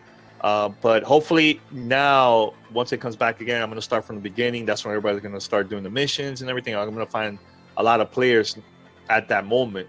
But I started way too late, so I missed the opportunity, man. Right. You know, so yeah. But yeah, I'm enjoying the game, man. Those global events are something that you'll notice the server response and the amount of people actually playing fluctuates. So as the global events pop up, that's when you're at the first 2 or 3 days is when you're able to really get into matchmaking really, really quick, as everybody's pushing in to get those things. Like this last one, getting those masks at the beginning was really easy, but if you tried to get them on the last 2 or 3 days, it was a little more difficult because matchmaking would take forever, and then like people would pop in like at the tail end. Things like this last one where you had to you had to kill, what was it, you had to hit 200 characters with each weapon, with each ammo type. So you had to hit with fire, gas, and bleed, but every time you reloaded, it automatically changed your weapon, your ammo type. So you had there were cheats and cheeses for, like, you had to tap them, just hit them once, wait until the bleed expires, hit them again. But if people came in and joined your match that weren't part of your original party, people would be killing them, and you'd be like, I'm trying to get kills, I'm trying to hit people. So again, great opportunity for a lot of these developers. We can start getting beyond the platform agnostic, or get into platform agnostic gameplay. I can't wait. That's something that I'm really hoping to see in the next 2 or 3 years at max. I would like to see it sooner, but there's some challenges there, I think, with the big three. Definitely, man. I mean, we'll see what happens during E3, man. I'm excited just overall on the things that we're gonna get to see there. So and that's one of the games too that I'm pretty pumped up, man. So anything else before we wrap it up from you guys? I guess just sticking along the lines of these type of games, the other great mystery to me, curiosity, is going to be Anthem. Yep, I was just about to say that. Did that reveal get you hyped up or amped up, or was it just like a placeholder for it? Yeah, it didn't do anything. I mean, it's not telling me anything about the game. I want to know what Anthem's going to be. I want to see actual gameplay. I want to see someone standing with a controller in their hand, or multiple people with a controllers in their hand playing that game, be it at EA Play, Xbox briefing, whatever it is, and show me Anthem, because the wording's gotten a little funny now. It sounds like it's not going to be playable at EA Really? Play. Yeah, it sounds, because they're being very careful with the wording, whereas like Battlefield 5, they're letting you hands on, blah blah blah, play. I'm not saying that with Anthem. So I got an email from Makes me curious. Makes me very curious to see. I know what a little birdie told me about Anthem 2, which didn't necessarily get me all enthused. So we'll see. Yo, I think you're right. We will see. Yeah, so everything that I've read from that email that they sent out was that, they'll be showing more. They'll be showing more gameplay, they'll be showing more combat, and they'll be showing a trailer, but they're not focusing or letting people, get hands-on. And again, I still think we're still a little ways out from actually seeing that. I don't think we'll actually see stuff until maybe Gamescom and beyond. Yeah, every email that I checked that we've been getting from EA, it always says, get inside look at the stunning new action game Anthem. There's nothing like hands-on. Yep. because I think Battlefield is going to be hands-on. Yeah, Battlefield's hands-on, which that was something we didn't get to in the show proper, was that Battlefield, that airborne mode that they announced as well. So this sounds like that's going to be their take on Battle Royale in a weird way, but it sounds like it's more cooperative thing with objectives. So I'll be curious to see more on that. Wait, when they announce that. It says prepare for Anthem. Yeah, I got the same thing. That's what I mean. We all got the same one. It's basically the same thing. Developer insights. See more. We're going to talk about more, but we're not going to be playing more. So. Man, new trailer, more gameplay. They're going to show. Okay. Yo, dude, you're right, yo.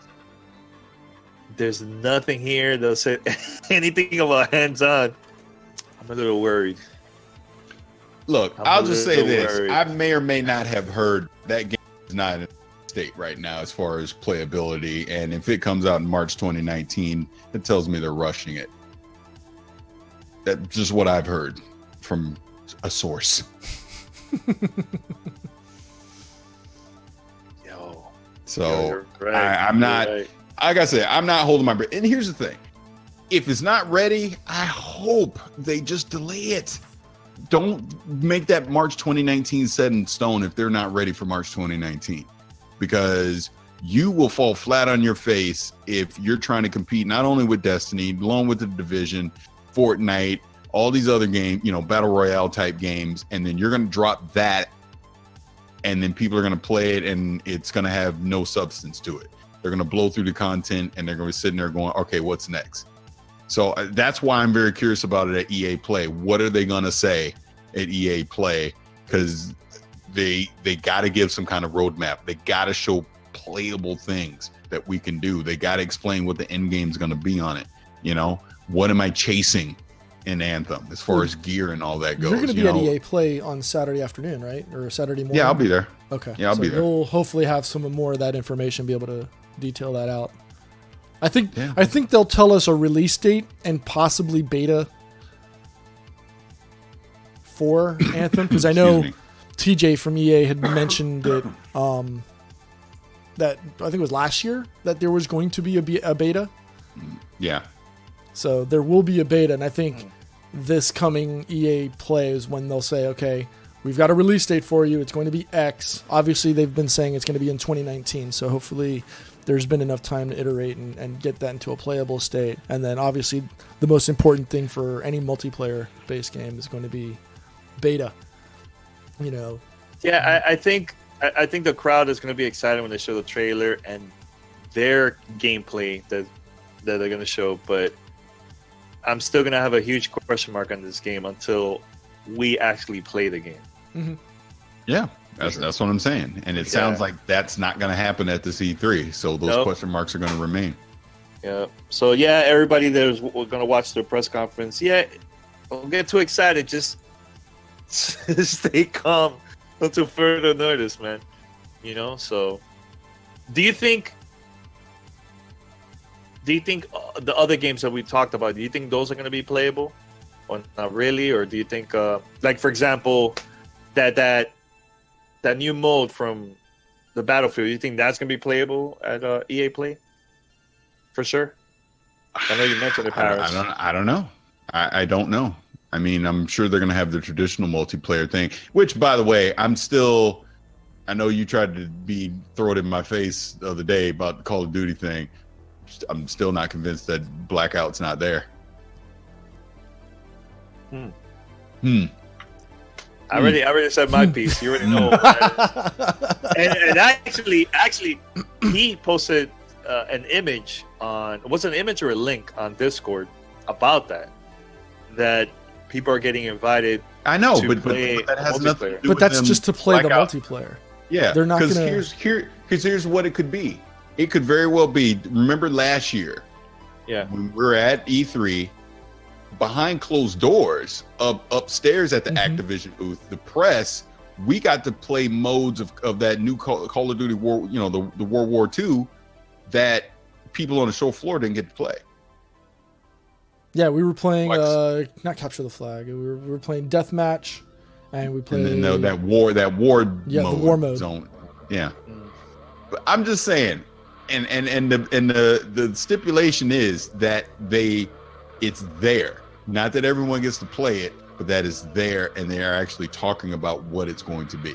Remember, that is the stipulation here, Danny. Yeah, so don't you try and weasel your way out of it. Hands-on for Blackout. They'll just be information. I'm confident. Yeah, I'm confident. I'm confident that we're gonna get crickets when it comes to that. They're gonna save it. That's just me. But who are they saving it for? Gamescom? Europe. Gamescom. Gamescom is huge. It's huge. Don't be surprised, dude. Keep on sleeping. Okay. All right. Well, with that, I'm gonna end hop off because then I'll see you guys Saturday. Yep. Yeah. And we'll have Korean barbecue. Oh yeah. Yeah. Yeah. Oh. And then Sunday is gonna be a jam-packed day. Sunday's gonna be nuts. Sunday's we literally wake up hitting the ground. Yeah, it's gonna be crazy. Yeah. Saturday's gonna be more chill-ish, but I think Sunday is Monday looking crazier compared to other days. I start at 12. You guys get a 1 hour reprieve. You guys start at 1. I start at 12. Yeah, I'll be at work. So. Well, the good thing is after Ubisoft, we're free. We're not going to. Yeah, we don't have anything the rest of the day until 8 o'clock at night. Yeah. So. Are there any other press conferences going on Monday night? Yeah, that day it's Sony and any other press conferences that we were invited to. PC Gamer. But that's early, right? That's in the afternoon. That's 9 a.m. 12. Yeah. Yeah. Which I will be at. I have my invite. You know what? I want to say something about that. Pete gets so excited about that gaming PC show. Because you don't care excited. About PC and when they once you guys we found out like what happened, they really don't announce anything major. Like I don't know. It's like I don't know why you get so excited about that show. I think the only thing that they announced last year was obviously the i9 CPUs, and then the other one was that game that Microsoft was bringing back out, which nobody thinks or cares about anymore. Actually, that's going to be at 3 in the afternoon, so I'll be going. We'll be going from the Ubisoft to that, or I'll be going from the Ubisoft to that. Oh, so it's at 3 in the afternoon. It's no longer at 8:30 in the morning and waking my ass and having to wake up. Yeah, which is a good thing. I don't mind. I'm okay with that. You didn't go last year. I went last year. I got to split. All right. Me too, man. I got to go. But thanks, everyone. Shout out to everybody who's been watching. Yep. Podcast version comes out later today. Have a great night.